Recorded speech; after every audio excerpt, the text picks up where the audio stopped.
Hey everybody, welcome back to the Back to Bits podcast. My name is John Meadows. With me as always is D-Pad Danny. Hello, Danny. Hello, John. How are Hello, you? hello. We're all doing the bowing Hello. instead of shaking hands. Uh, It's what me and my boss do when we leave. We just kind of bow at each other instead of shake hands or whatever, right. social distancing. Do the head nod. Yeah. Good day, sir. Good day.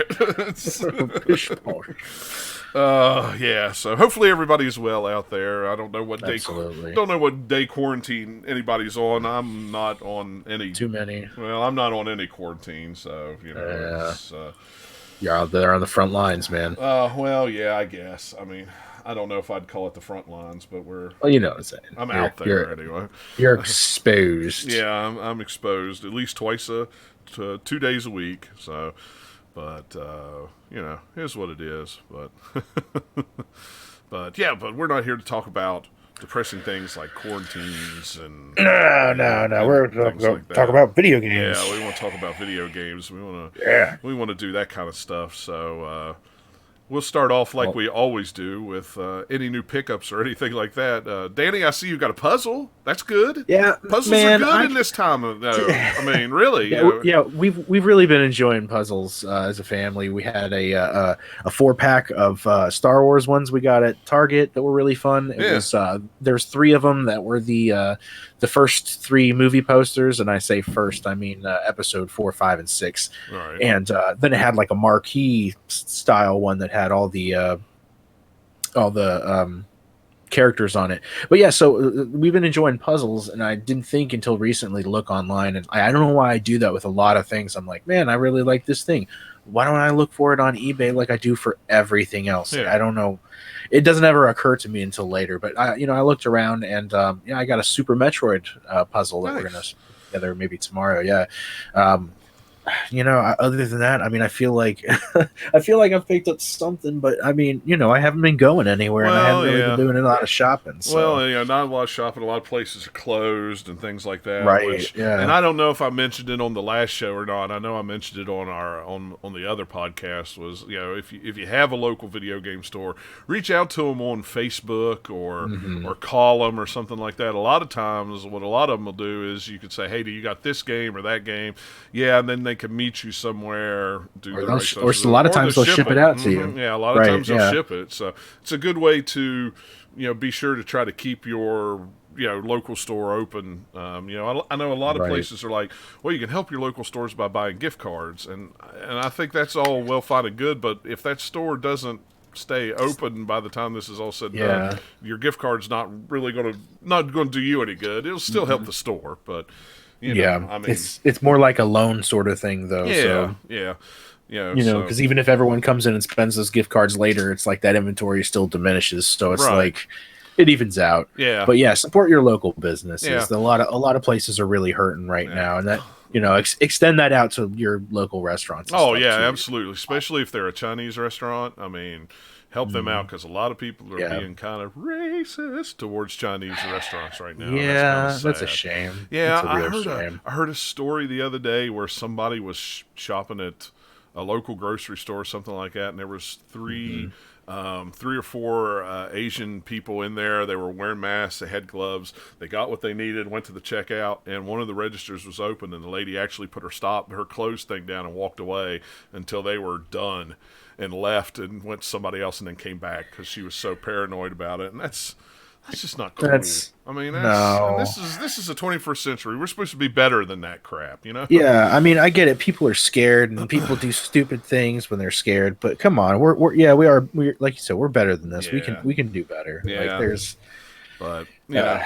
That's what I say. If you got a local video game store, help them out. If you're into comic books, help your local comic book store out because, Diamond Distributors has stopped shipping comics. So right now, comic book stores, if they were open, would still be doing good business. It's 3 months from now because they order that stuff in ahead of time. So let's see, we're talking. This is April, May, June, July. So June, July, August, September. That's going to be really hard months if stores make it that long. So and I know a lot of even comic book shops are saying, hey, we're taking online orders and mailing them to you. A lot of them can't do curbside pickup because of thing, certain situations. But yeah, help out your local, even if you really don't need anything. If you're still working from home and you got cash and you want to buy something, just buy it just to help them out. I mean, yeah, and it'll help your sanity too. I mean, do mm-hmm. some window shopping online. Just like call around. Yeah. And speaking of window shopping, that's how I bought Gangster Town for the Master System last week. That's a good little game. Yeah, I follow Brooklyn Video Games. They're in Brooklyn, New York, and they have an eBay store. And they've been posting stuff on their Twitter. Hey, this is going up, this is going up, this is going up. And one of them was Gangster Town. I clicked on it, and I think it was $8. It was complete in box. It had it even had the poster, the fold out poster in it. The game looks like it hadn't even been touched.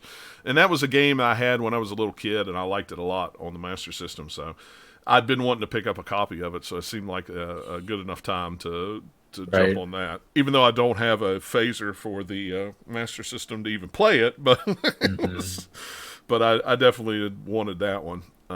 So I was excited to get that. Yeah, that's a fun one. That's one of the few light phaser games that are actually 2 players. Yeah, yeah, it was a two-player game, which was always cool. Yeah, I loved that one when I was a kid. It was so much fun to play. But Eric sold me a copy of Infinite Space on the DS. That was a Sega game or it was published by Sega, but it's a Platinum 2 game. The guys that did Bayonetta and stuff like that. It's a RPG. It's almost like a strategy RPG, except it's set in space, and you have a ship, and you can only, you got to move so close to do here, and you've got attacks you can do, and you only have so much power to do them in. It's very story driven. I have played very little of it, but it's one of those DS games that I've always wanted, but I never got because it was such a limited release. It was a very small release, and then maybe 2 or 3 years ago, some company reprinted a bunch of them. At one point, that game was almost $100 to try to get complete, and then when this company reprinted them, then the price went down to like $40. Sure. Well, yeah, that's gonna happen. Yeah, and so what's the name of the game again? It's called Infinite Space, is what it's called. Infinite Space. Yeah. Okay. And he picked it up at a GameStop for like $20, and it's complete, had the instruction book and everything. So he got it because he knew it was kind of a rare game, and he thought he would like it. Played it, didn't. He played some of it, didn't like it, and I went, I will buy that from you. Don't sell that. I want that. So he sent that to me in the mail a couple of weeks ago, and I was very happy to get that. I actually just started playing it last night. I hadn't played my 3DS in forever, so it was like, yeah, I've got mine. Like, I turned it on the other day, and somehow it had a charge, and then it went dead. Yeah, mine did the same I was like, thing. I'm surprised it turned on at all, honestly. Yeah, mine turned on too, and it had like a quarter left, and then like I booted up a game, and then it immediately started going beep boop beep boop beep.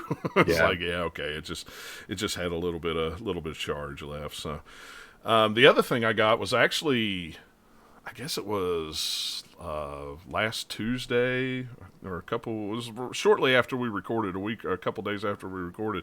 Came home from traveling, and somebody was selling a Game Gear with, how many games did it have? 1, 2, 3, 4, 5, 6, 7, 8, 9. 2, 4, 6, 8, 7. 7 games. I don't know where. No, 9. I can't count. 9 games. You went backwards there. I did. I went backwards there. I did 2, 4. Yeah, okay.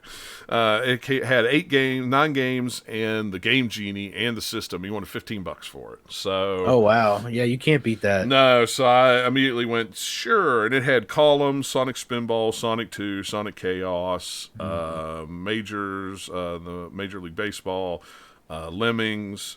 Had this 5-in-1 game. It was like Backgammon and Solitaire and stuff like that. And then it had Putt and Putter, which is a mini golf game, and it had Land of Illusion starring Mickey Mouse. Oh yeah, yes, I know this lot. Yes, that's the lot we speak. Yes. So I really didn't need all the games. I pretty much had Columns, Sonic 2, Sonic Chaos, and Mickey Mouse.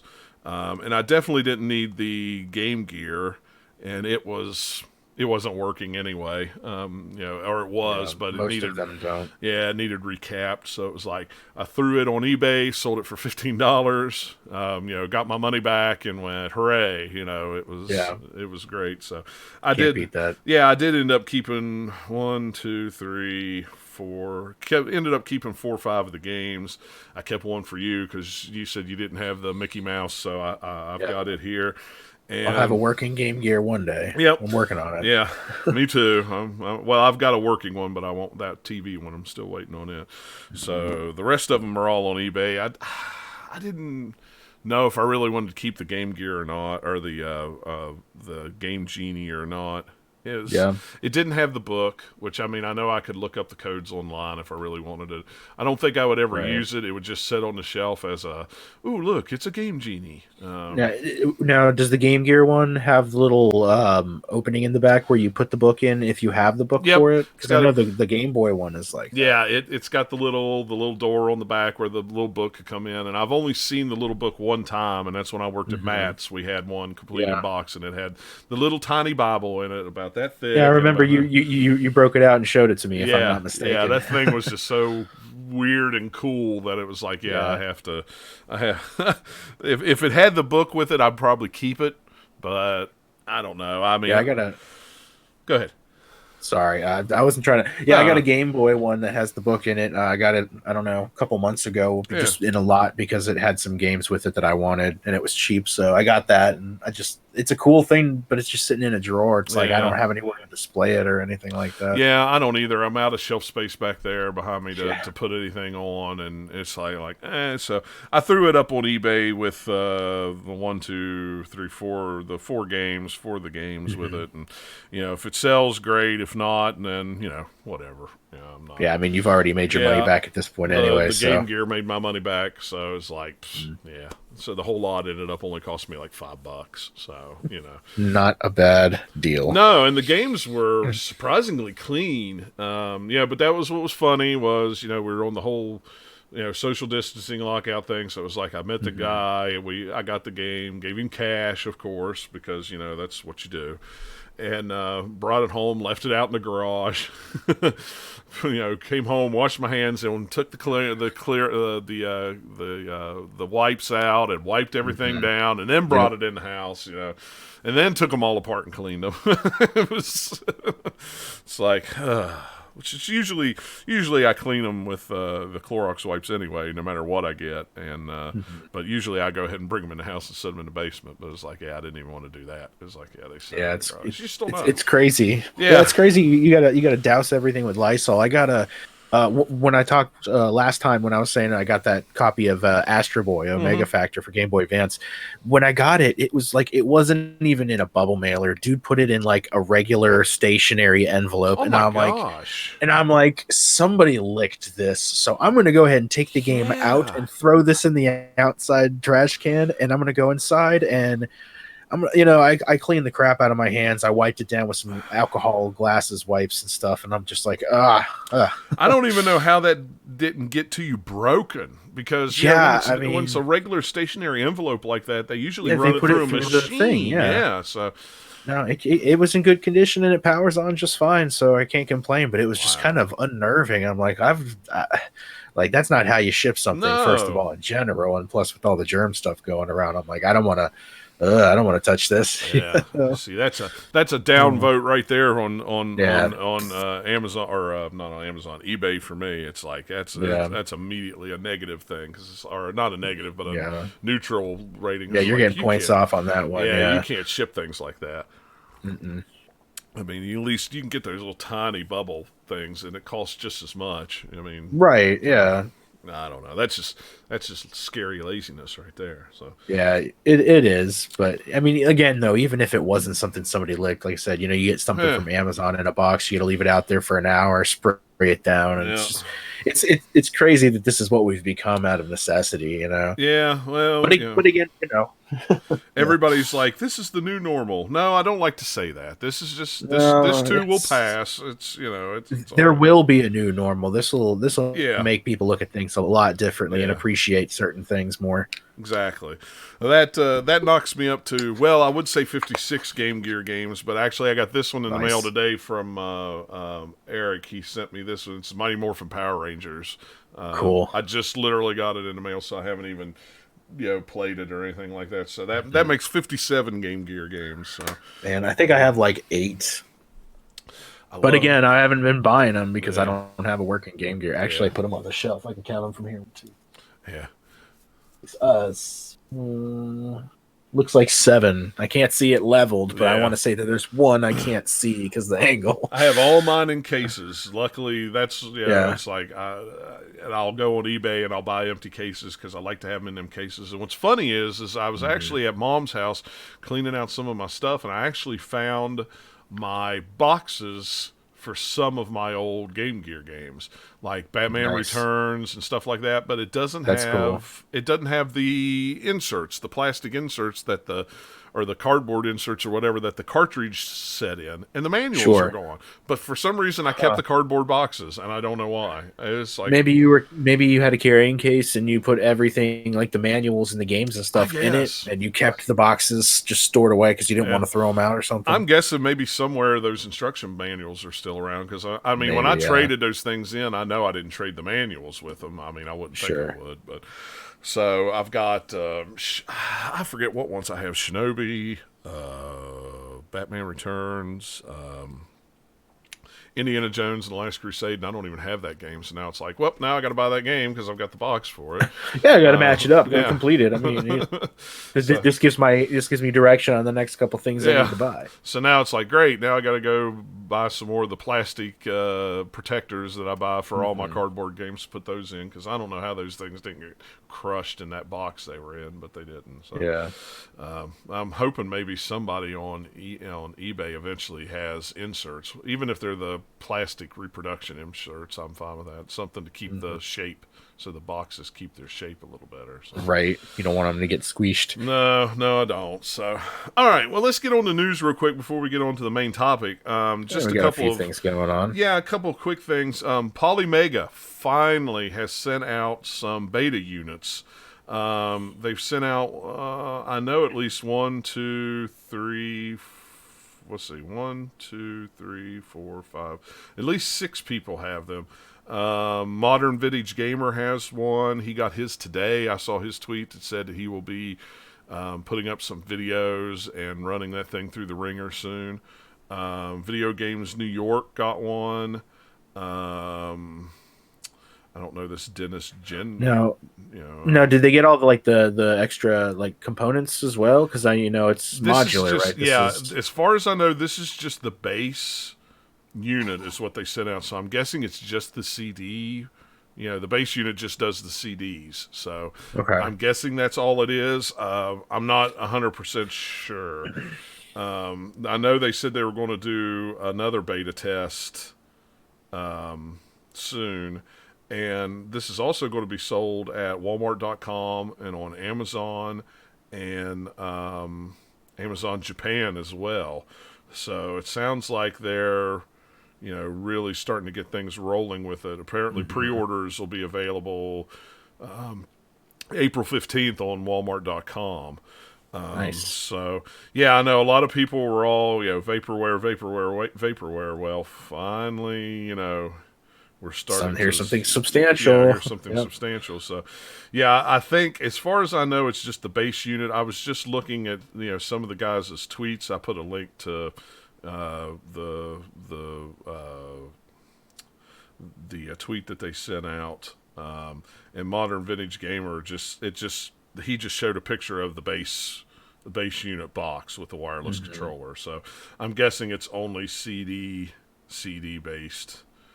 Stuff, but I know if you're interested in them, it's Polymega HQ on Twitter. I would definitely follow them. They always tweet out who got what. They'll be tweeting out the videos that these people are going to be putting out. Fingers crossed. I asked them for a beta unit too, so I'm hoping maybe in a couple waves, maybe the site will be able to get a beta unit too. That would be sweet. But but we'll see. But yeah, I know there was one guy. See, those two are in Japan.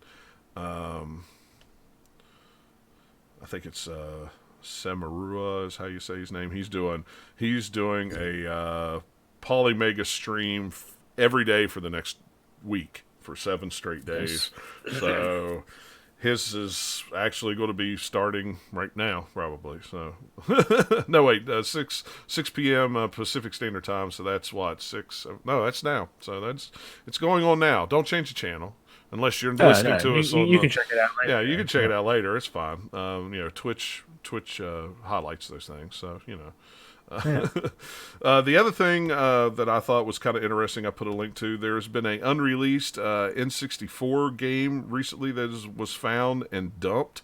It was called Viewpoint 2064. I've yet to download this. It's a 3D vertical shoot 'em up. Made by Sammy. Yeah, made by of Sammy. All people. Yeah, it's developed by I don't know how you say that, Racdym, Racdym, and it was published by Sammy. It looks kind of like Zaxxon Mother Base 2000 or whatever that game is, but yeah. Apparently, it's a sequel to the Neo Geo's MVS arcade system game by the same Viewpoint. I don't know. I don't remember. I was scanning through the article here. I read it so long ago. I don't remember if it was 100% complete. From the screenshots and stuff, it doesn't look terrible. I mean, It looks pretty decent for an N64 game, and I think it probably, if they would have finished it, it could have sold really well because the N64 really, other than like Star Fox, didn't really have any shooter stuff on it. Yeah. I need to download it and throw it on my EverDrive and really. I want to try it out. You give it a go and let me know how that is. Yeah, it looks pretty good. Yeah, it looks really cool. It'd almost be worth it to maybe download a emulator if your computer could run one and just to try it out. I mean, it looks really cool. Yeah, we'll see. But I mean, according to the article, it's 100% complete. It just was never released because you hate to see that. Yeah, it was set for release in November of 1999 for 7,800 yen. Not sure how much that was. I don't have my yen calculator on it, but then it was really delayed till November 17th, 2000, and then by then the N64 they moved on to the GameCube, so it kind of got left behind. So if you're if you're into that scene and you have EverDrives or you like to play a lot of unreleased games, check it out. I like a lot of the unreleased games. I have like Half-Life for the Dreamcast. I have a burnt disc of that. Propeller Arena that never got released. That was done, but it was supposed to come out shortly after 9/11. And they canceled it because they canceled release because kind of sensitive at the time, So, then the Dreamcast died and it never saw the light of day. So there's a lot of places online that preserve those things. So it's cool. I always love it when they find some old game from like 25 years ago that nobody ever knew existed or forgot about. Read it in a magazine and just kind of disappeared, and then somebody finds it in a drawer in an old building somewhere and says, "Oh, look, it was done." They just never bothered to release it. So, but. All right, well, for the topic for this week's episode, we decided to talk about gaming accessories from the 80s and the 90s. So stuff for like the NES, Super NES, Genesis. That kind of stuff. So, I mean, there's all your kind of obvious things, your light guns. They had the Menacer on the Genesis. They had the Phaser on the Master System. They had the Zapper on the NES. They had the... the Super Scope on the N64. Super Scope. Big fan of the Super Scope. Yeah. I love the design of that thing. It's so cool looking. Yeah, it just wasn't a whole lot of games that ever came out for it. No. I think there was maybe, I want to say, between 6 to 8 games that use it as a control scheme, maybe. Yeah, and that's like there's that many for the Menacer on the Genesis, but 6 of them came with the Menacer. Right. There was like a Toe Jam and Earl inspired game, and I forget what else there was on that cartridge. I used to have that cartridge around here somewhere because when I traded in my Genesis, they wouldn't take the Menacer and the game. for trade. But I finally, and what's funny is it was just the other day when I was at, like I said, when I was at Mom's house digging through all those magazines and stuff. Sure. I found my Miniser sensor. I'd found the gun and I still have the box and everything. I just didn't have the sensor. I didn't know where it ended up. So somehow it ended up in the bottom of the closet. Somehow I guess it fell off the top shelf and years ago and fell in a box and was forgot about. But I suppose it still works. I need to put batteries in it and try it out. I have a Super Scope in the box back here with the game, but it doesn't work. I don't know if it's the gun or if it's the sensor. I don't know which, but I only paid $20 for it, so it was like, it's fine just to have sitting on a shelf, which is not really it is. Well, it is a nice shelf piece. It looks pretty nice on mine. I too have a boxed one as well, and mine does work. But like the last time I played it, I went to go play it, and I'm like, oh, the batteries are dead. I thought I had just put new batteries in here last time, which wasn't. It's like, all right, well maybe I just left it on, whatever. Yeah. So I put new batteries in it, and I'm like, all right, let me take the batteries out when I'm done, just so it doesn't slow drain because it is older technology, whatever. So I did a playthrough of Yoshi Safari for like a charity thing. And then when I was done, I went to put it up and I'm like, oh, wait, yeah, you got to take them out. Took them out and the batteries, there's something wrong with the wiring inside it. The batteries were like leaking like this black liquid. And I'm like, that's not good. So it just killed, 6 batteries. Wow. I think it takes 6 batteries for it. And it's like, I can't use it because I can use it, but it'll just burn through 6 batteries every time I use it. Right. So it's like how worth it is it? It's unfortunate because it is a cool little thing. I mean, I like the design. Yeah, I always liked the shoulder, like the bazooka style design. Right. Yeah. What I liked about the Miniser was it was modular, so you could have just the pistol, or you could slide the stock on it and hold it up to your arm. It had the double scopes, but it was like that was just the most useless thing in the world because you couldn't use them both at the same time because your vision was just screwed up. Sure. But, we always took the top of the scopes off and just used the shoulder mount and the pistol. It was nice. It was always a good time. But I need to get me a Miniser. I should. I feel like that's something I should have. Yeah, and like I said, I've got the box out in the garage. It doesn't have the. I don't think it's got the. I think it's just the outer shell. I think the inner packaging of it is gone. Apparently, when I got it, there must have been some kind of rebate or mail-in thing because the barcode's been cut off the box. That's the only reason I could think of that I cut the barcode off. Yeah. So they must have had like a rebate or send us in and get a free game or something. They did a lot of that crap back in that day. So they did. It may have been something like that, but often I like to use arcade sticks, especially like on. I use them a lot on my Raspberry Pi with arcade games, but I like them on like PlayStation 2 and stuff like that with a lot of the beat 'em up and the fighting games because that's the way I always played fighting games was in the arcade. Right, in the arcade. Yeah, I've never been really good at using a controller with fighting games. It's always had to be an arcade stick, and I have a really nice big one. It's made out of arcade cabinet material. It works on the GameCube, the PlayStation 1, the PlayStation 2. I have an adapter to make it work on the Dreamcast. I'm trying to think of what else it works on. I don't think it's got a USBs. It may just be PS2. I think it's Xbox. I think it's Xbox, PS2, and GameCube. That sounds nice. That sounds about right.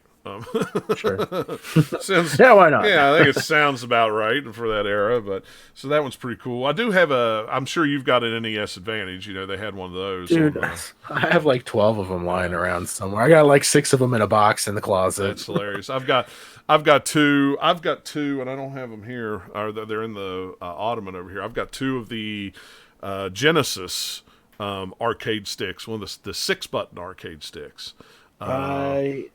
I think mine's a 3 button. I have one. Hold on, keep going. Yeah, I'd always wanted the 3-button one, but for some reason, what's funny is I got the 6-button in a lot, and then with a Genesis and stuff, so I kept it, and then turned around like 4 months later and got another one in another lot, and I ended up keeping it. So I ended up having 2 because it's like nobody wants to ship that thing. That thing would just be a pain in the butt to ship because it's got a metal base on the bottom of it. And but what I do like about it is I can independently set the certain buttons to be Like rapid combos? fire. Well, rapid fire. Oh, Buttons. okay. So you have Yeah. I had a has a switch for these three and then these three, and it's just that's one of my favorite controllers to play with on the Genesis. And what's funny is I'll play with it on I'll use it to play just about any game on it except role playing and action. Every other game I'll play with the arcade stick on it, like Ultra Shooters Beast are and shooters are great with arcade sticks. shooters are really good with arcade sticks. Yeah, I can't reach mine. It's in a drawer that's just a little bit out of reach. The drawer I actually could reach actually had my super advantage. Oh yeah, see, should- I've never got one of those. I need to grab one of those. I hear they're really good it too. doesn't- I like it. The design's really cool. It's really really nice. Mine doesn't have the ball on the joystick, but I bought a Genesis one and you can screw the ball off on that one. So it's interchangeable. Yeah. I got it for free because it was untested, and the A button doesn't work. So I popped it open the best I could to take a look at it, and I just can't figure it out. I'm not super. Let me grab mine because I actually took mine apart. I'm gonna set my headphones down.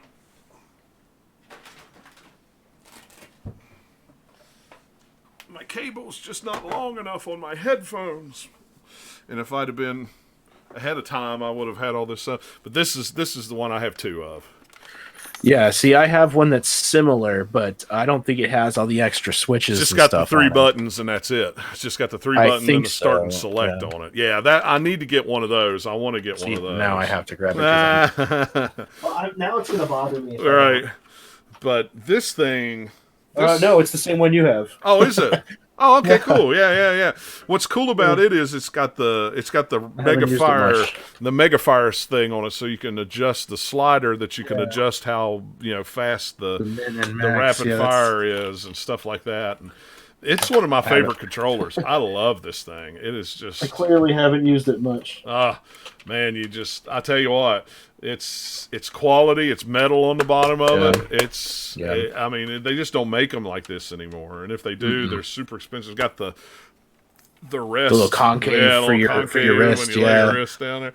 Yeah, I ended up getting two of them, and one of them didn't work real well, and I took this thing completely apart. I took both of them completely apart and washed it, cleaned the boards and everything. Yeah, like that. I think I'm gonna have to do that with mine because if I remember correctly, like I tested it out when I got it, and I haven't played with it much because it was like some of the buttons stick, and I was like, well, okay, I'll have to scrub that out later, take it apart, and I just never got around. Yeah, I love that thing. It's great. It's probably one of my favorite arcade sticks, period. It's a good one. It's not bad. I mean, and I want the 3-button one just to have the 3-button one. I guess maybe sometime down the road I can find somebody that's got a 3-button one and go, hey, I'll trade you this 6-button one for a 3-button one.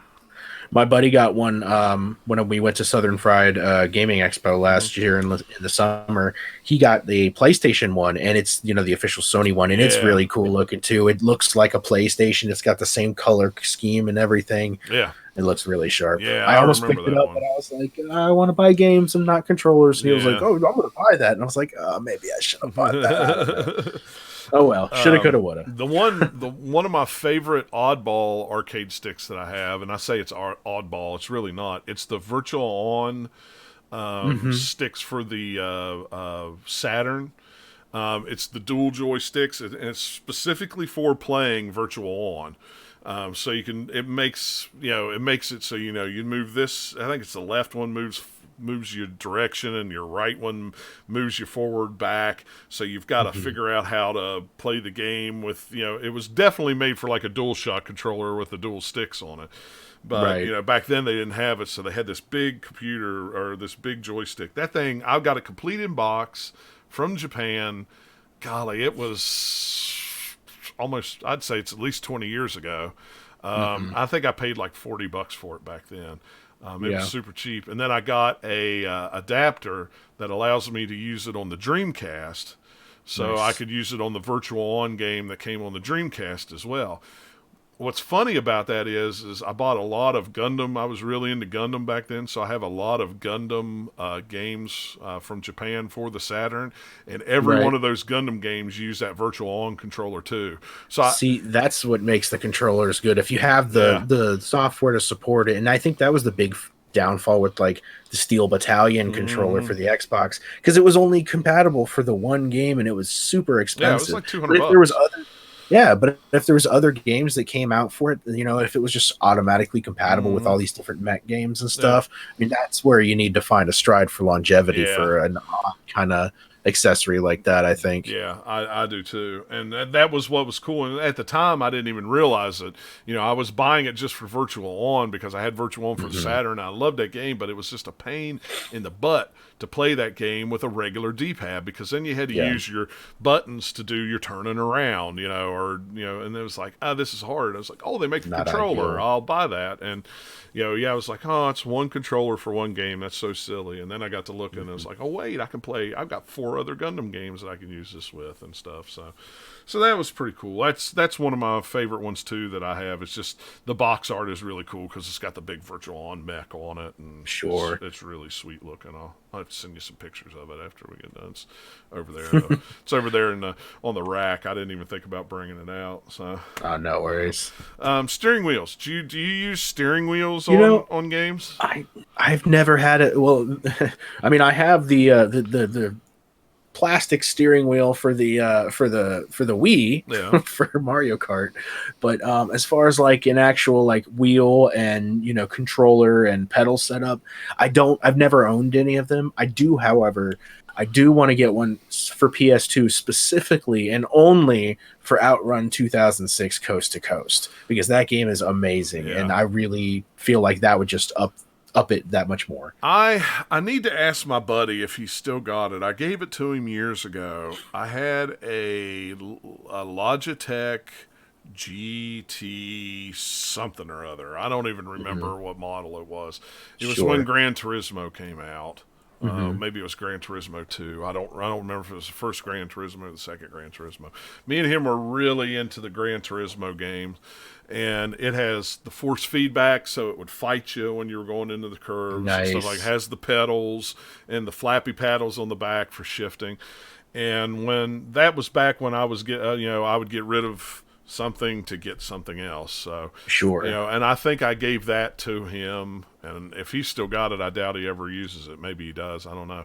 I know a lot of those old controllers, if it had USB on it, you could still use them like on the PS4. They would still Hmm. recognize with Well, yeah, video especially since games. on PlayStation specifically, their button scheme Yeah. has virtually not changed. Right. So, Yeah, and I want to say it was USB. I don't think it was. I don't think it plugged into the controller port, or maybe it did both. I hmm, really don't remember. It's been so long ago. That one was really nice. The thing about it was is you had to have like a tray table sitting in front of you. sure. Now I wish I have Drive Club VR for the PlayStation 4, and now Hmm. is when I really wish I had a steering wheel Well, I'll bet because with the VR. yeah, with the VR, it's like Mhm. yeah, I could really get into that with the VR and the steering wheel and all that. Right. But I have to see if he's still got it. If he's still got it and he's not using it, maybe he'll give it back to me. I would like to have it just to have it. And then I have one for the Dreamcast. I got it at. I have to check the price. This price sticker's still on it. I'll have to check it. I got it at KB Toys. I want to say I paid like $3 for it. Oh, wow. It's a Mad Catz one. It has the shifter, it has the gas and the brake pedals, and then it's got the steering wheel. Hmm. And they had like 4 or 5 of them. And the first one I bought was broken right out of the box, and I remember taking it back and getting another one. And I think it still works. I'll be honest with you, I have only used it maybe once or twice. It was one of those things where I was buying up Dreamcast controllers and accessories and VMUs and Rumble Right. packs because it was all like $5. I was just buying Dreamcast games and stuff like that.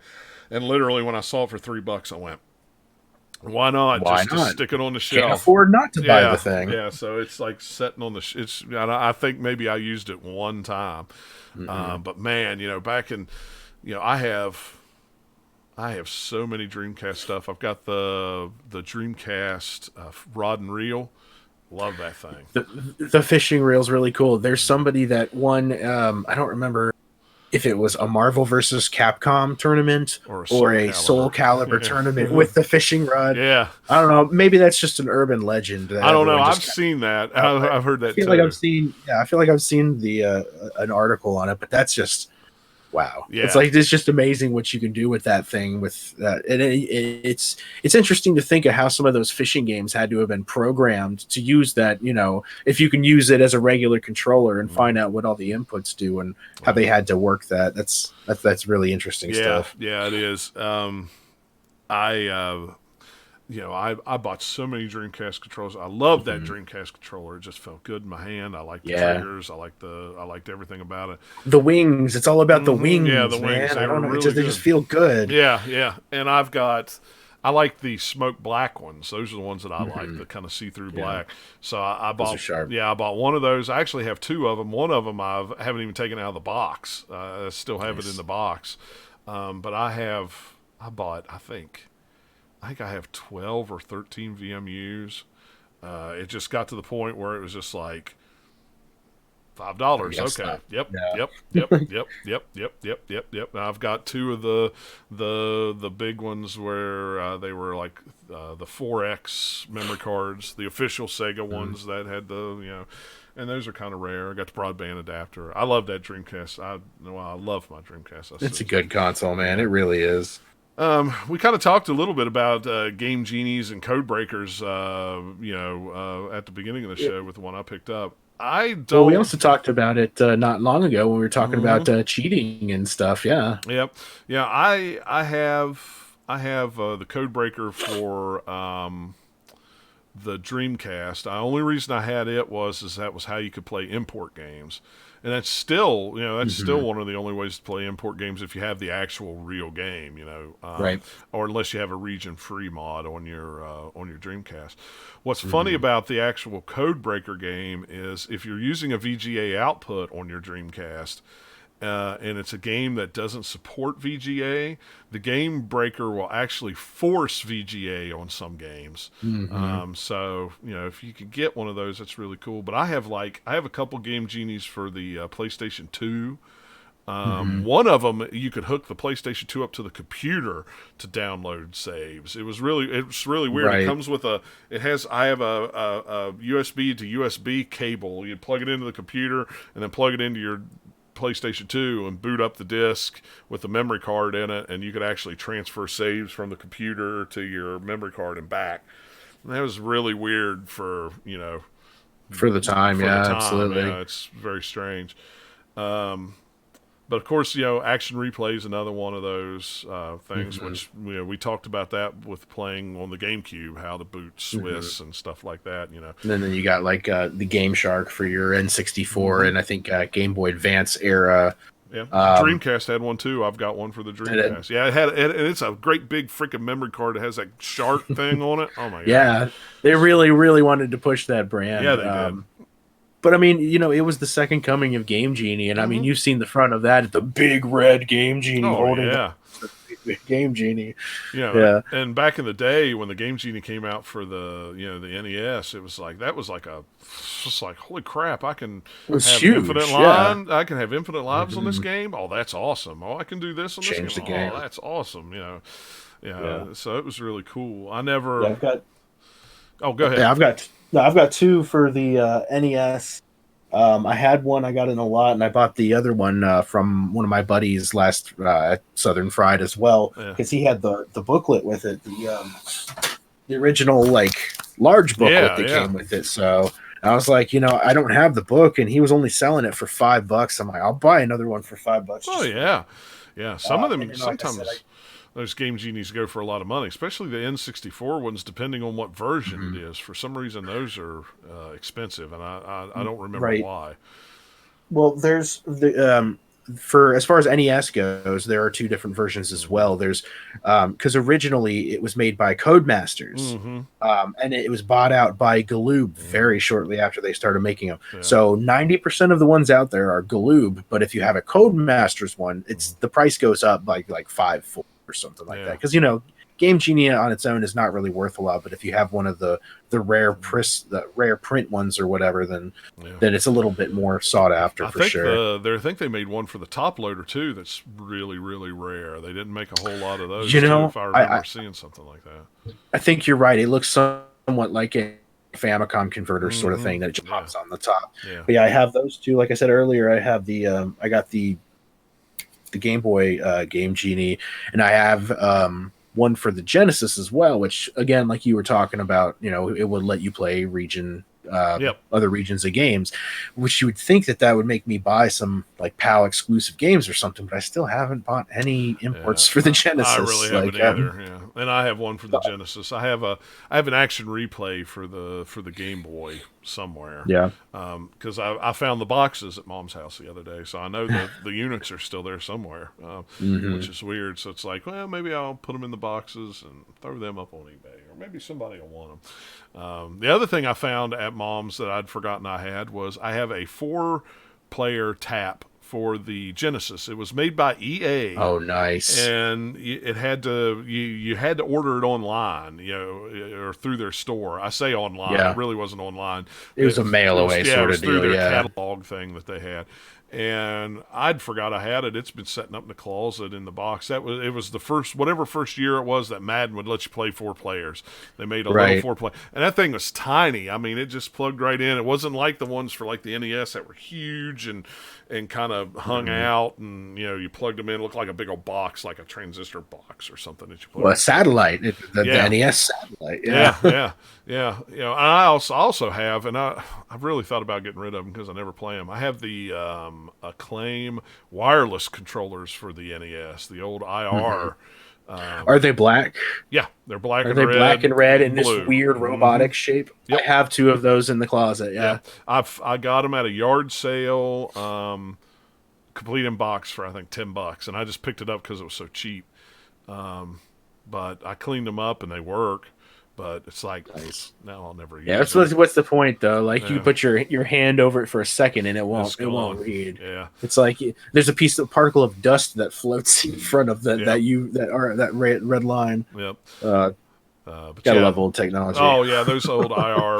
I had the Genesis ones for the longest time, and it worked real well as long as it was in line of sight. If it was too low or too high, it wouldn't read it. So once the Bluetooth stuff came out from not even the Bluetooth. What really let's take a minute to recognize the first truly great wireless controller, the Wavebird. I mean, come on. Well, yeah. But I was talking about for the Nintendo or for the Genesis. Those wireless controllers when those came out. No. I know we're talking about that, but you started talking about like Bluetooth, and I'm like, whoa, you're skipping a step. You're skipping a step. Yeah, the Wavebird is one of the best probably wireless controllers. Good. Yeah, and I still got my original one that I bought way back in the day.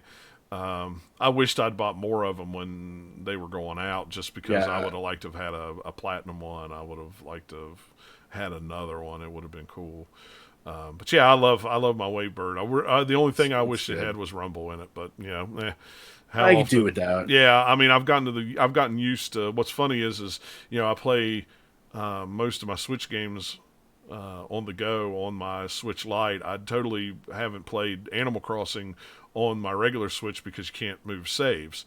So Nikki the other night was like, where is this at? And she handed me her Switch, and I realized it'd been so long since I'd played a Switch with Rumble in it. It was weird. It was like, oh my gosh, every little thing I'm doing. Oh, what's it doing? Yeah, it's vibrating. Oh yeah, I forgot. I don't. It feels icky. Yeah, it's like, oh yeah, I totally forgot that I don't have vibration in my light. So I kind of got used to not having it, but. The HD Rumble. Yeah. I mean, oh yeah, the HD Rumble, the haptic. I like to call it the haptic feedback. Like Sony is touting now with the PlayStation 5. I'm like, I believe the Switch had that 3 years ago, but Right, how many ice cubes are in this glass, Sony? With their weird controller for the PlayStation 5 that I do not know if I like it or not. I think it looks kind of sharp. I think it's going to grow on people. I don't like the color. I don't like the white and the black. Oh, I think the white and the black with that blue LED line I like it. It looks like something out of Tron. I don't like white on controllers and consoles. I just don't. I have a white Xbox One S, but that's because that was the only Xbox One S available at the time.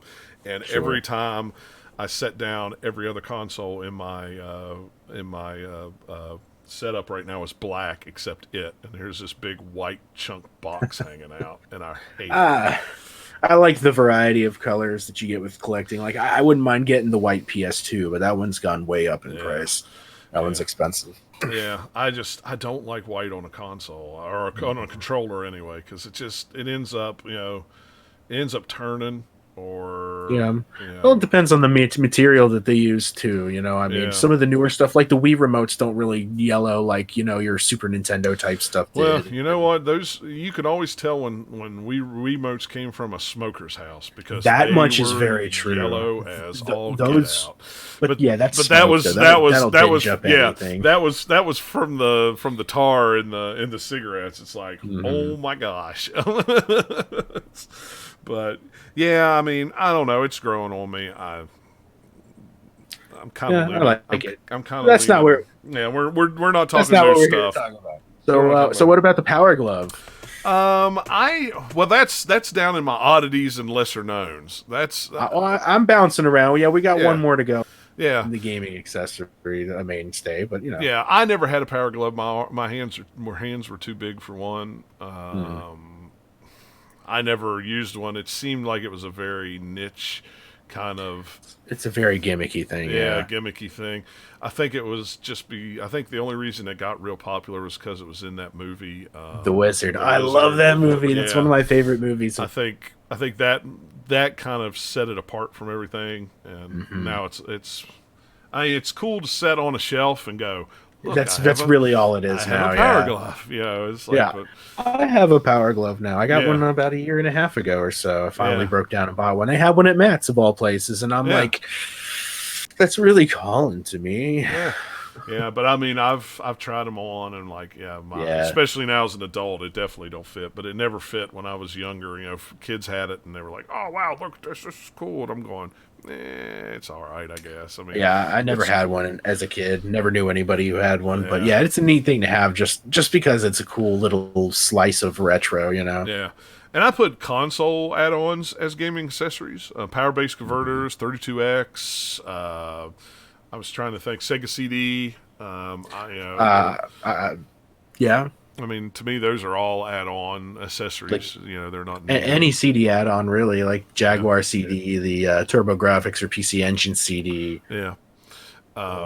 I still like, I have both models of the Sega CD. I still prefer the Model 1 over the Model 2. Oh, the Model 1, you got to go for the Tower Power, man. Just because that thing just looks so late 80s, early 90s. That thing with the flashing lights on the front of it.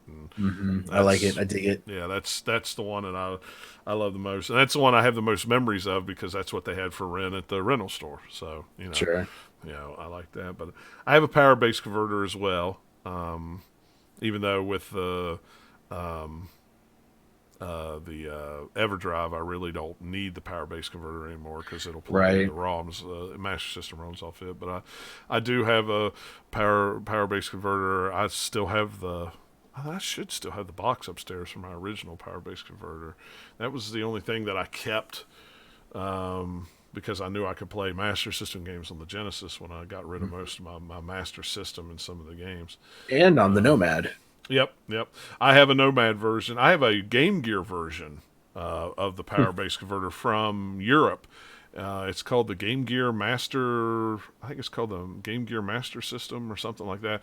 But it's a cartridge. It slides in the Game Gear slot, and then you put a full Master System cartridge in there. Plays it just like...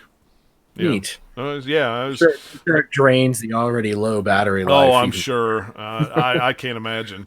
But I bought that years ago when eBay was new, and that was like, I'd never seen anything like that before. And I've got it complete in a box with the instructions back there. I mean, I used it a lot back in the day. I haven't used it in a long time now, but it's pretty cool.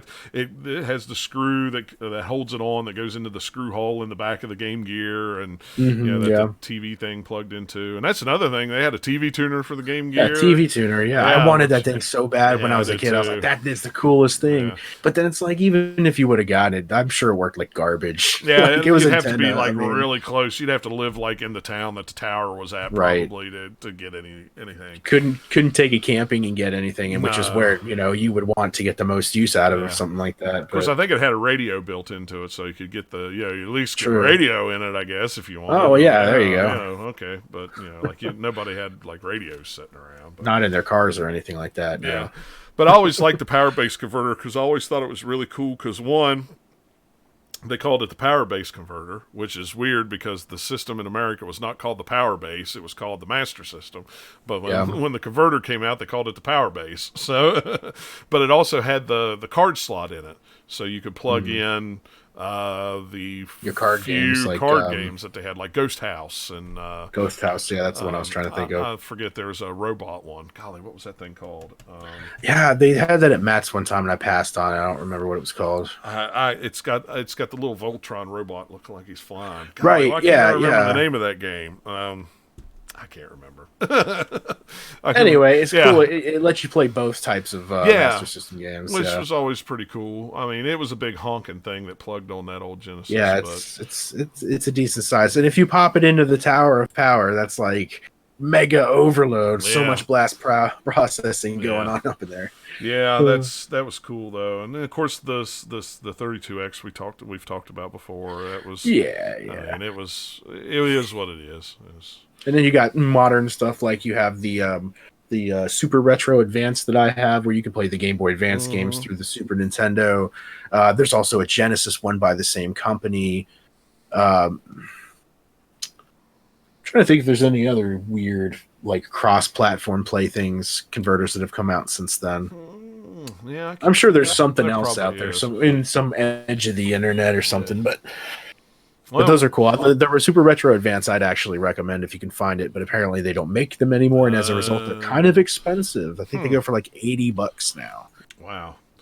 Because it's an alternative. Well, because it's an alternative to using a Game Boy player, which is expensive. But now that they don't make these adapters, they're expensive too. So that's crazy. Yeah. But it will only play Game Boy Advance games. Like I've said before, it will not play Game Boy games. It will not play Game Boy Color games. That's the one downfall. It's like it's almost perfect. Yeah, you would think that it would, but nope. Well, we didn't talk about like the Super Game Boy. Super Game Boy and Super Game Boy 2. Yeah, for Super Game Boy 2. Now the 2 was only available in Japan. In Japan, yeah. So with the 2, for those of you that don't know, you're familiar with the Super Game Boy. It lets you play Game Boy games on the Super Nintendo. Some of the newer Game Boy games had special color palettes and borders and stuff like that. The Super Game Boy 2 only came out in Japan, and they made some upgrades. It's translucent blue, which looks really cool. Yeah. It has a link cable port in it because this was the demand for this was because Pokemon had hit it big, and the link cable was now a huge commodity, where previously it was only for like RC Pro-Am and like 2 other games, Tetris and something else. But the big thing, especially in today's relevancy, why people would be gravitated towards the Super Game Boy 2 is in the speedrunning community, because the Super Game Boy actually runs at a slightly off clock speed than the original Game Boy console. Right. Whereas the Super Game Boy 2 redesign, they fixed the speed that it runs at. So if you do speed runs, if you use a regular Super Game Boy, it's just automatically nullified because it doesn't run at a correct time. You got to use the Super Game Boy 2 or an emulator. Right. So there's everything you ever wanted to know about the Super Game Boy 2. Yeah, and it works in a US Super NES. So with an adapter, it doesn't work. Right. Yeah, it doesn't work natively. It's still, And that's only because it won't fit in there, right?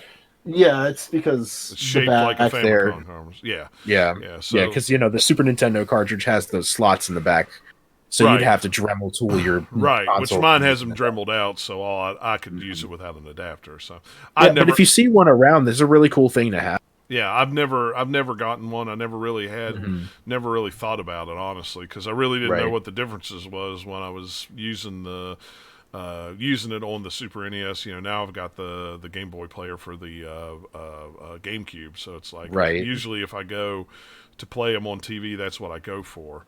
And especially now that I have Swiss installed, I don't even use the Game Boy player discs anymore. I use the Swiss Right. version because it's better. You get a better resolution and a better look out of the GameCube with the Game Boy and the Game Boy Advance games with the Swiss than you do with Nintendo's own software, which is just weird. Crazy. Yeah, Crazy to even think about. doesn't even make sense. But I put a list of some oddball things, and I say oddball things just because they were kind of different, and I didn't know how many of these you actually remembered or have seen. I've most of them I'm familiar with, and we're just going to kind of touch base on these briefly. Oh yeah, like the Turbo Touch 360. That one I'm not familiar with. Okay, it was. No, you know what? As soon as I said that, I realized I know exactly what is that. That big clunky plastic controller where instead of a D-pad, it had like an inset little pad thing that you kind of just rubbed your fingers against. That thing was so weird. Yeah, it was. Especially for the time. Nobody was. Well, okay, never mind. Maybe not for its time, because if you consider it's about the same kind of technology as you'd see on like an Intellivision controller with like the membrane buttons almost. Yeah, it was a really weird thing. I never played with one, but I remember seeing ads for it in magazines and stuff like that. You know, it's like, oh, that's kind of cool. You know, because you could do 360 movements. I figure like fighting games, it was probably really good on. Probably for combos, yeah, for combos. Other than that, it was probably trash. This is one that a lot of people probably didn't even know about. It's called the NES HFC. It's the hands-free controller. It was made for like disabled people who could not hold a regular controller, so it had like it had a thing where you could use your mouth and stuff like that on it. It was only available on order, so you had to order it directly from Nintendo. I think it was like $180 or something like that. Now they'll go. Well, they probably didn't make very many of them. No, they really didn't. The demand for those probably couldn't have been too high. Yeah. I'm sure, and I think now they go for almost $400 when they do pop up on eBay. Oh, I'm sure. That's just a collector's item at that point. Just to see you have it. And I put a link to the Engage article about it. Look it up. It's really cool. One of the things that I always wanted that actually never came out was it was called the ASG Video Jukebox, and it was for the Genesis. And what it was it was almost like, I don't know.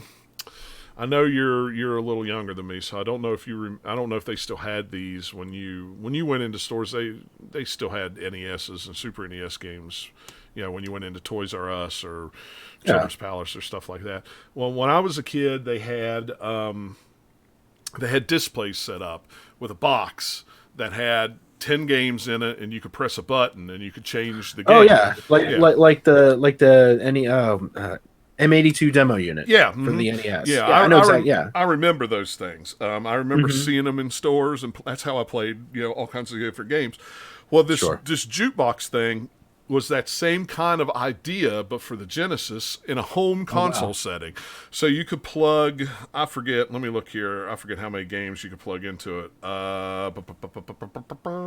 Hotel, kiosk. You could link together. I think it held like 6 games per system. It was going to be $50. And what was cool was if you had more than one link system, you could link more games to it. So you could have as many as 36 games at your fingerprints if you had that many systems. You could have them just stacked That's still up. Pretty cool, though. Just like have a box there. This is my Genesis box. Yeah. What's funny is that, like I said, it never came out. I remember seeing advertisements for it in GamePro. They did early reviews of it and stuff like that, and then it just never made it out. They were going to make one for the Super NES, the Jaguar, but they just scrapped all that too. There's a real good video about it on YouTube that somebody did, and I cannot find it now. I don't remember who it was. I watched it a year or two ago, and it was something I was like, man, that would be awesome to be able to have 6 or 8 of my games just all plugged in there. Favorite ones just ready to go. Ready to go at the touch of a button. I always thought that was really that's cool. neat. One of the most dumbest ones I remember is the the Rolling Rocker. This thing is ridiculous. Yeah, it was really dumb. It was like a pad that you stood on, and you used it as a D-pad. So yeah, you still had to use the controller for the buttons. You just like, well, maybe if you had good enough balance, you might be able to move your character in the right general direction. But other than that, it's like, what's the point? I think the capacity was like 90 pounds or something like that. Probably something like that. It was for the NES only, so you could play Mario by turning around. It was so silly. But that's totally remember seeing that in stores and seeing advertisements for it and things like that. Also put the Sega Channel adapter in there. That's worthy of mention. Yeah. And also, by the same association, you have the Satellaview for Super Nintendo. Yeah, that was only in Japan. Yeah, we didn't get the. No, I think there was one for Super Nintendo that came out here, but it just never got off the ground. I don't think the service for it was anything, and I don't know if I've seen one in an episode of Game Chasers, so there is a U.S. equivalent, but like I said, I don't think it was. I think it was it was there and then it was gone, within a week or something. It's just very, very short lived. So yeah, I didn't. Fact check me, people. Keep me honest and all that. But I think that I always wanted to get the Sega Channel. What it was an adapter that you bought, it was a service that you paid for. It was quote unquote almost online, you could say, before online was a thing. It was a service you could subscribe to through your cable company. You got a cartridge with a box on it, and it had a coax cable that came out the back. So when you wanted to play it, you screwed it into your coax, plugged it into your Genesis, turned it on, and you could actually download a game, play it on there while you were connected. Once you turned it off, the game disappeared. And it was around for like 3 or 4 years. Well, no, it wouldn't disappear when you turned it off. It wouldn't. I thought it would. No. See, I never had it, but since streaming and networking, I've talked to some people that had it when they were a kid. Apparently, what it was is you could hold one game on it at a time, and it would have a monthly schedule that would come out, and it would say, this game we're going to be broadcasting on this day, on this time, or these days, or whatever. And you basically just made sure to leave it on at that time when they were broadcasting that game. It's very, very primitive, very primitive, for what we're at today. But yeah, it would download the game and you could keep it on there. But it saved one game, I think. But that's how we have the ROM dumps for Mega Man, the Wily Wars and stuff like that, is because they were able to store them on there. So a lot of those carts have probably since gone bad. If the battery dies, those are gone. You start up the Genesis console with an active Sega Channel adapter installed. You'd be prompted to the service menu to be loaded, which was a process that took approximately 30 seconds. From there, gamers would access the content that they wish to play and download it to their system, which could take up to a few minutes per game. The data would be downloaded into the adapter's onboard 4 meg RAM and would be erased when the system was powered off. This is what Wikipedia says, anyway. Maybe I'm just wondering how they got those, because I feel like that's what I'm. Because if it was broadcasting at some weird time, you'd want to be able to get it when it comes out, but not be able to play it, until the next day. So right. Let's see. It says Sega Channel hosted games from some regions that would not receive cartridge releases, such as Pulse Man, Mega Man, Wily Wars, and Alien Soldier, which were hosted on the service in North America. It would also offer demos of upcoming games. I'm trying to figure out how people got the. I'm wondering if maybe somebody shortly after came out with some sort of third-party adapter, like a pass-through that would store it in. I don't know, because again, they had to have saved this stuff somehow. Somebody had to have figured out some solution. I'll have to go back and watch. I'm sure I watched the Game Historians thing on this, but I always wanted to get it, and I don't remember if our cable company here had it or not. I know Time Warner and some of the bigger cable companies did it. It was one of those back in the days of call your cable company and demand Sega Channel. Say I want my MTV.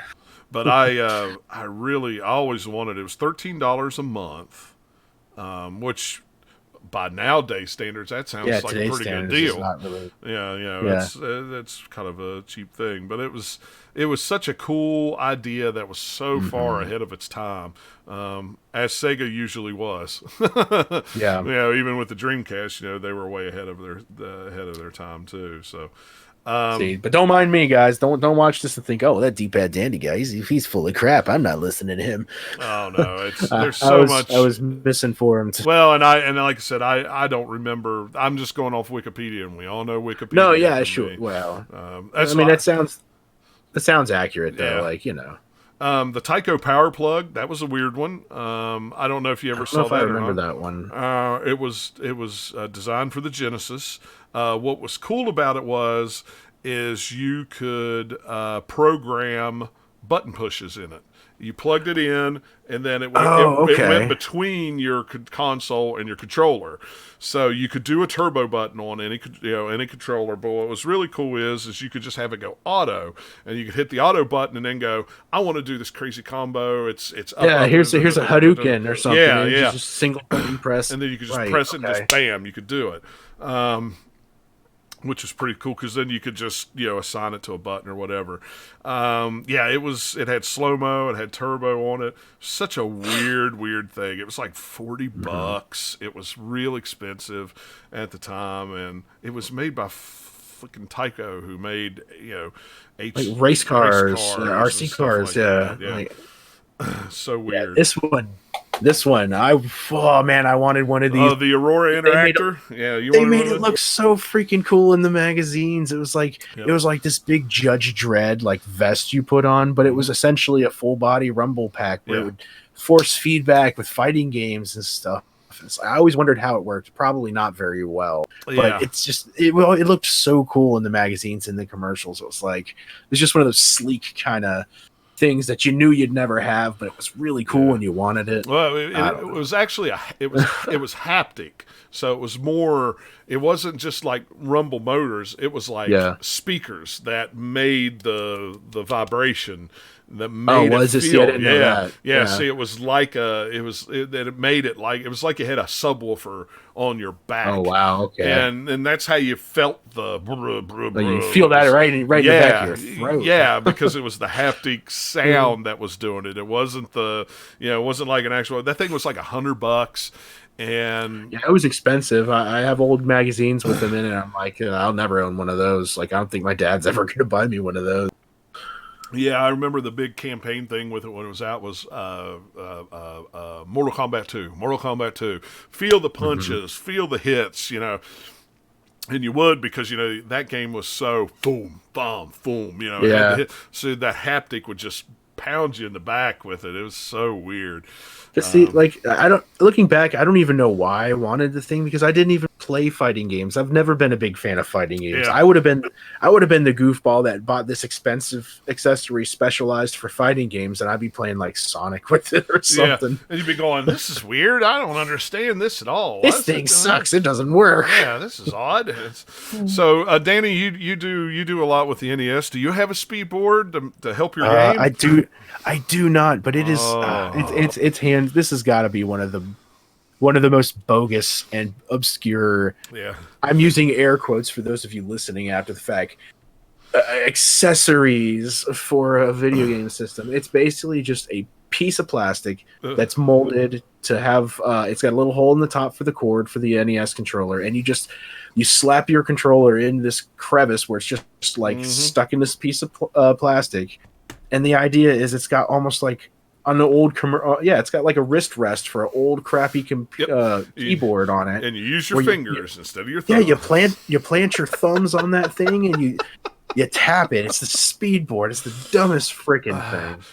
If you've never seen Angry Video Game Nerds video on this, go watch it. It is the most hilarious thing you'll ever see if you're a video game nerd. It is great. Yeah, this thing was just the piece of oh my gosh. How is this? And people bought it. Yeah, people bought it. Thing. Yeah, because at the time they were eating up anything with the Nintendo. Oh yeah. For the Nintendo, I'm gonna buy this. It's the new hot thing. It's just oh my gosh, so weird. The laser scope for the Nintendo Entertainment That's another System. weird one. Yeah, it was it was pretty much like a light gun type of thing for your face, but you wore it on your head, and you had a little thing. It was so. What movie was that? With like Top Gun or something? No, with Dolph Lundgren and Universal Soldier. It was so Universal Soldier, Captain Power, and the Soldiers of the Future from back then. It was so clunky and just. It had a microphone on it for some reason. It was like, you could. It was voice. It was voice activated. So you'd say fire, fire, fire. And it would shoot. It's just so. He covers that one in the video too. It's a good one. He covers all the main NES accessories. That's a good one to check out for sure. Yeah, that was such a weird thing with the crosshairs and the eye thing, and then it's made by Konami of all people. Yeah. Everyone was making accessories back then. Oh yeah, everybody was. Before the Wii remotes came out and the Kinect, Sega had the Activator, which was the that was another weird looking thing. I called it the Octagon before the UFC was ever around, because it was just this octagon shaped thing. You plugged it in and you actually used full body motion to play your games. So you could play Streets of Rage with you're really being Streets of Rage, throwing your fist. That thing probably was just. I've never played one. It's another one that looked cool, but that had to have just been the biggest pain. Yeah, the biggest pain to control anything in. I mean, because you got to think and I've thought about this before. Those VR things, it's just so clunky walking in place. Yeah.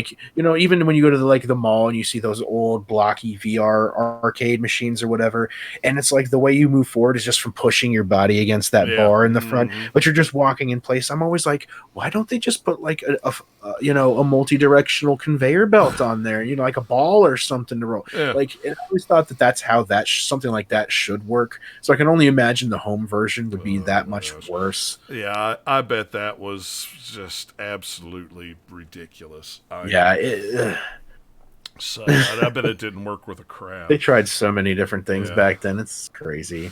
The last one that I have on the list is U-Force for the Nintendo Entertainment System. I will read you the quote from 1989 for the print advertisement for the U-Force. Introducing U-Force, the revolutionary controller for your NES. It's so hot that no one can touch it.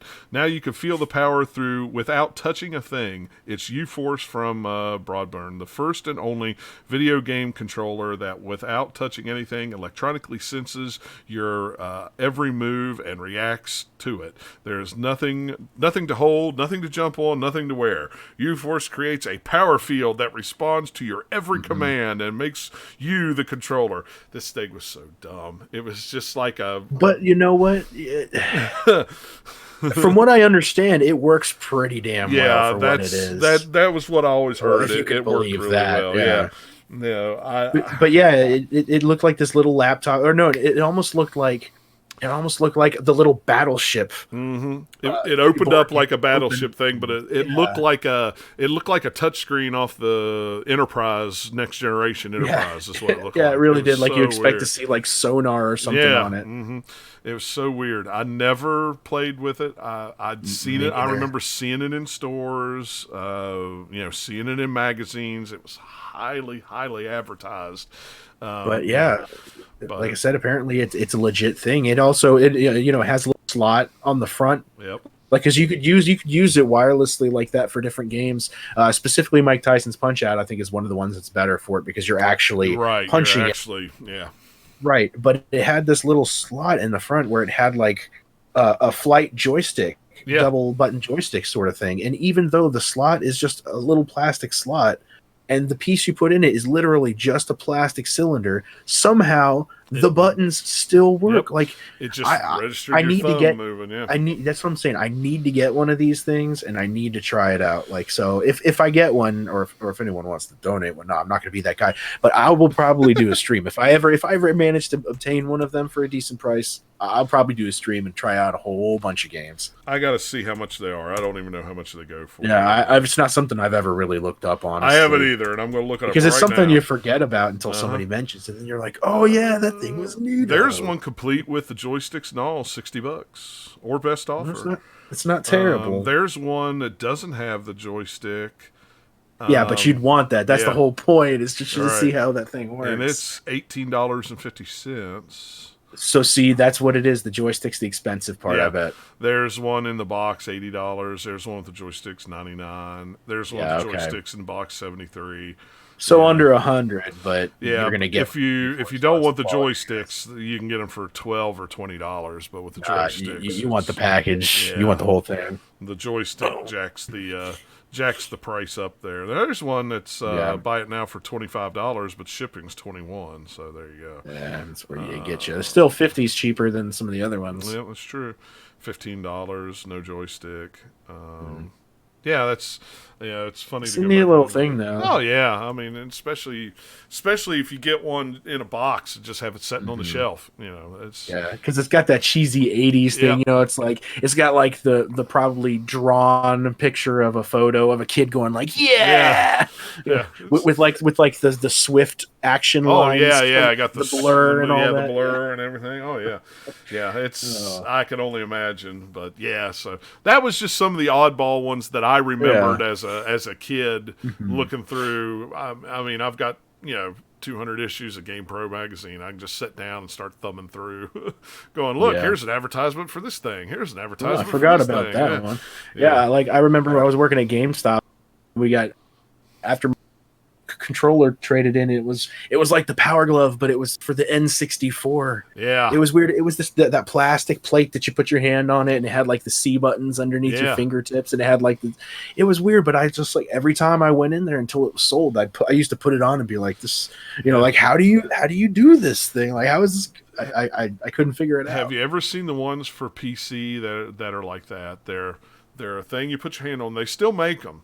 A lot of people use them for first-person shooters because they have the WAS, the WSD or WAD, whatever. And then, WASD. Yeah, and then over here it's got the usually what you'd set as buttons, so you could just go. It's got like your macro keys and stuff. It's got macro keys on it. Those things are still actually really popular, believe it or not. That's crazy to me because that's a lot of functionality and a little spot and a little amount of and I'm guessing if somebody maybe has a problem with this hand, that can't use a controller, that's probably really good for them. Or maybe if you're left-handed and you like a mix between controller and mouse, that'd be like the joystick, Yeah. That's true too. So so that's some of the crazy accessories that I remember, growing up, and I thought, that would be we'll do an oddball section of accessories from the 80s and 90s. So. Oh, an honorable mention for all the super obscure Game Boy accessories that we couldn't even begin to count that came out. The speakers, the magnifyings, the worm lights, all that nonsense. So shout out to that as its own subcategory in itself. I still got a worm light around here somewhere. Yep. Probably still works. I don't know. Translucent purple with sparkles on it. That's exactly what it was. It was translucent purple. So and I used it up until I got my back screen mod for my SP or whatever. For the advance, and then I went, I don't need this anymore because I have an SP, but I still love the form factor is nice for the first one, sure. The form factor is the best, but so so if there's any kind of weird accessories from back in the 80s and 90s, or even earlier, when I was researching this, I even found a PlayStation 2 controller that was made specifically for Seaman 2 that was going to come out on the PlayStation 2, and it never did. And it had a microphone built into it. If you look at it after the show, Google it. It is the funkiest looking thing you've ever seen in your life because the microphone's like this big bar that sticks. Oh my gosh, it was so weird. But, well, I know that they had the clip-on for the first one where you put it in your memory card slot and it had the little mic coming out of it. Yeah, this one for the PlayStation 2 was just... It was a whole controller. It was so weird looking. It was. Well, I mean, it would make sense because since it didn't have its own onboard peripheral slot on the controller itself, that they'd need to build it in itself. But if it did release, I'm sure it had enough of a cult following to where people would have bought that. Oh yeah, I'm sure. Especially if that was like the only way to play the game. Yeah, and it probably would have been bundled with it if I had to guess. Yeah, right. It probably would have been bundled together. But I have. I have keyboard controllers for the PlayStation 2 that actually have a mini keyboard that slides down in the middle, and it's big and wide. And you play. I used it to play Final Fantasy, whatever the online one was on PlayStation 2. Is that 12? 11. 11. It was 11. Yeah. And also they got a GameCube one too. That's like it's got the for Fantasy Star Online. That's the only reason why I bought it, was to play Fantasy Star Online. What's cool about it is it's so funky looking. It's like a big wave bird that you play. But you know what? It's not that bad. It's actually kind of comfortable to use, even though it's wide. What's cool about it is, though, I kind of learned how to spell things in Japanese with it, because it's got American and it's got Japanese writing on the keys, so you could do both. I could see both. Cool. It's one that I've still got in the box. You had to plug it into 2 control ports. It had to get it to one for the keyboard, one for the controller. It's really cool, and I saw somebody make a switch grip out GameCube controller Joy-Cons out of it for the Switch, and you could plug the Switch down where the keyboard was at and use the GameCube controller. So but I have that thing too. I totally forgot about that. So, but if you have any weird accessories that you've ever played with or you remember as a kid, you could share them with us. Retro at the-gamers-lounge.com is the email, or you can tweet us at back2bits. On the tweeter. So, but I think that's going to do it for the show this week. A nice, interesting, lively topic to talk about. Covered some good ground there. A lot of interesting stuff. So if you see some obscure controllers or accessories out there, look again, it up, research it, find out what it's all about. Yeah, really. So Danny, you got anything going on next week that you want to share? Just same old? Oh, jeez, man. Same old for the most part, just trying to stay sane, Yep. I might come out with a YouTube video soon. I'm way behind on motivation and working on stuff. I would have figured being in the house this much, I would have had time to do stuff, but it's like domestics and work and, Well, life. Homeschooling and everything on the top of it, that doesn't help. Yeah. So that's a huge extra chunk of things to do. Yeah, it is. So I don't know. This is Good Friday, Easter Sunday, so we're not going out till Tuesday. So my week's a little offset. So usually I'm home by Tuesday night, but I won't be home that early this week. So it's just been Animal Crossing for me, but I need to start playing. I need to start playing stuff on consoles because I'm just piling up games. I got Death Stranding the other day for Well, it was on sale for $25. I had a GameStop coupon for $25, so I got it for free. So I really need to play that. I need to finish. I need to finish Yakuza games. I need to finish Assassin's Creed games. I've got a bunch of games that I really need to come down here and set instead of setting upstairs, planting flowers and getting bells and paying off Tom Nook. But all right, guys, well, follow us on Twitter. Like I said, at Back2Bits. That way you can find out exactly when we go live. Most definitely. We should be back in 2 weeks. That's the plan, as long as everything goes well. But that as always, is subject to change. So all right, guys. Well, thanks a lot for listening and hanging out with us, and we will catch you all next time. Take care.